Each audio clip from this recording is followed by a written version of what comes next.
कक्षा 7 की विज्ञान की वर्कशीट नंबर 17। वर्कशीट नंबर 70 बच्चों पादपों में पोषण से संबंधित है। पादपों में कार्बोहाइड्रेट के अतिरिक्त अन्य खाद्य पदार्थों का भी संश्लेषण होता है। तो पादपों में पोषण देखिए किस प्रकार से होता है। पादप बच्चों पेड़ पौधे होते हैं। पत्तियों को पौधों की रसोई घर के रूप में जाना जाता है। पत्तियां रसोई के रूप में कार्य करती हैं क्योंकि ये भोजन का निर्माण करती हैं और रसोई घर में भी भोजन का निर्माण होता है। हरे पौधे सूर्य के प्रकाश की उपस्थिति में क्लोरोफिल एक हरे रंग का वर्णक होता है। क्लोरोफिल हरे रंग को जो पौधे को हरा रंग प्रदान करता है उसको क्लोरोफिल कहा जाता है की सहायता से पत्तियों में अपना भोजन संश्लेषित करते हैं। तो अपना भोजन बनाते हैं किसकी सहायता से? पत्तियों की सहायता से। बच्चों देखिए एक पौधे में प्रकाश संश्लेषण प्रक्रिया किस प्रकार होती है। प्रकाश संश्लेषण प्रक्रिया के द्वारा पौधे कार्बोहाइड्रेट का निर्माण करते हैं। कार्बोहाइड्रेट के भोजन के रूप में होता है बच्चों। पौधे इसको भोजन के रूप में ग्रहण करते हैं। कार्बोहाइड्रेट कार्बन, हाइड्रोजन और ऑक्सीजन से बने होते हैं। तो कार्बोहाइड्रेट किससे बना होता है? कार्बन, हाइड्रोजन और ऑक्सीजन से बना होता है। इनका उपयोग खाद्य अथवा भोजन के अन्य घटकों जैसे प्रोटीन और वसा के संश्लेषण के लिए किया जाता है। तो प्रोटीन और वसा के संश्लेषण के लिए इसका प्रयोग किया जाता है। तो बच्चों देखिए पौधे की ये पत्तियां हैं, ये क्या करती हैं?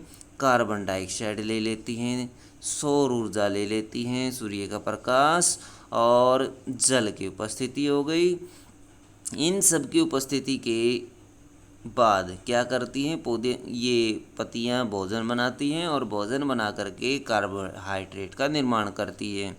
कार्बोहाइड्रेट पौधों के द्वारा प्रयोग में ले लिया जाता है, जबकि ऑक्सीजन का भी निर्माण होता है जो वायुमंडल में रिलीज अथवा छोड़ दी जाती है, रिलीज कर दी जाती है, छोड़ दी जाती है। तो ऑक्सीजन जीवों के अन्य जीवों के काम आती है, सांस लेने के काम आती है। प्रकाश संश्लेषण के दौरान ऑक्सीजन का उत्पादन होता है। प्रकाश संश्लेषण में निकलने वाली ऑक्सीजन का उपयोग ये सभी जीवों द्वारा उनकी उत्तरजीविता अथवा जीवित रहने के लिए किया जाता है। तो ये ऑक्सीजन जैसे मनुष्य लेता है या हम लेते हैं, कार्बन डाइऑक्साइड हम छोड़ देते हैं वायुमंडल में, और इसी कार्बन डाइऑक्साइड से पौधे भोजन बनाते हैं और ऑक्सीजन पैदा करते हैं। अभ्यास के लिए प्रश्न देखिए। खालिस्तान और खालिस्तान प्रकाश संश्लेषण के उत्पाद हैं। जल और ऑक्सीजन, जल और ऑक्सीजन। तो बच्चों जलवाष्प निकलते हैं और ऑक्सीजन, तो ये लिख सकते हैं इसके उत्पाद हैं। या कार्बोहाइड्रेट इसमें आप लिख सकते हैं, कार्बोहाइड्रेट और ऑक्सीजन। यहाँ पर आप लिखेंगे कार्बोहाइड्रेट। कार्बोहाइड्रेट लिखना उचित रहेगा, कार्बोहाइड्रेट और ऑक्सीजन, ऑक्सीजन। तो ये जल तो बच्चों पौधों के अंदर होता ही है, कार्बोहाइड्रेट और ऑक्सीजन लिखें इसके अंदर। दूसरा क्वेश्चन है, इसमें देखिए क्या लिखेंगे। कार्बोहाइड्रेट किस किस से बने होते हैं बच्चों? ऊपर हमने पढ़े थे कि ये 3 पदार्थों से बने होते हैं। कार्बोहाइड्रेट कार्बन, हाइड्रोजन और ऑक्सीजन। तो ये 3 पदार्थ आप इसमें लिखेंगे। उसके बाद क्वेश्चन नंबर 3 है, सभी जीवों के जीवित रहने के लिए प्रकाश संश्लेषण क्यों आवश्यक है? प्रकाश संश्लेषण क्यों आवश्यक है?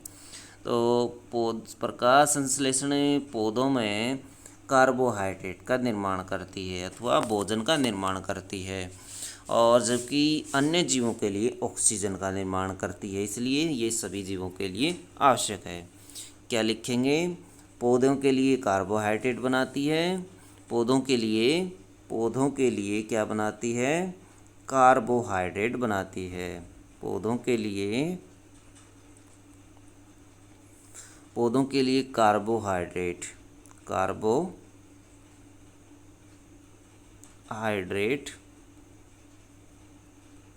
बनाती है,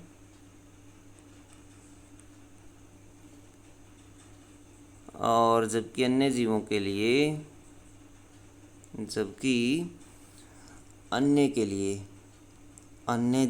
लिए ऑक्सीजन बनाती है। अन्य जीवों के लिए ऑक्सीजन बनाती है। तो ऑक्सीजन लिख सकते हैं, ऑक्सीजन का निर्माण करती है।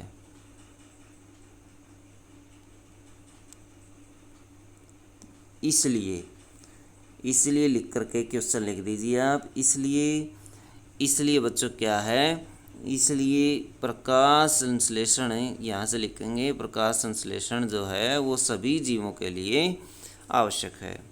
निम्नलिखित में से सही कथन को चुनिए। तो सही कथन चुनेंगे तो देखिए बच्चों, प्रकाश संश्लेषण के दौरान पौधों द्वारा ऑक्सीजन ली जाती है, ये गलत है। प्रकाश संश्लेषण के दौरान पौधों द्वारा कार्बन डाइऑक्साइड ली जाती है, ये सही है, जबकि ऊपर वाला गलत है। तो ऐसे आप इनको सही गलत लिख सकते हैं। ये बच्चों इसके वर्कशीट से संबंधित क्वेश्चन थे। तो बच्चों ये थी आपकी साइंस की वर्कशीट। वीडियो अच्छी लगे तो लाइक करें, हमारे चैनल को सब्सक्राइब करें।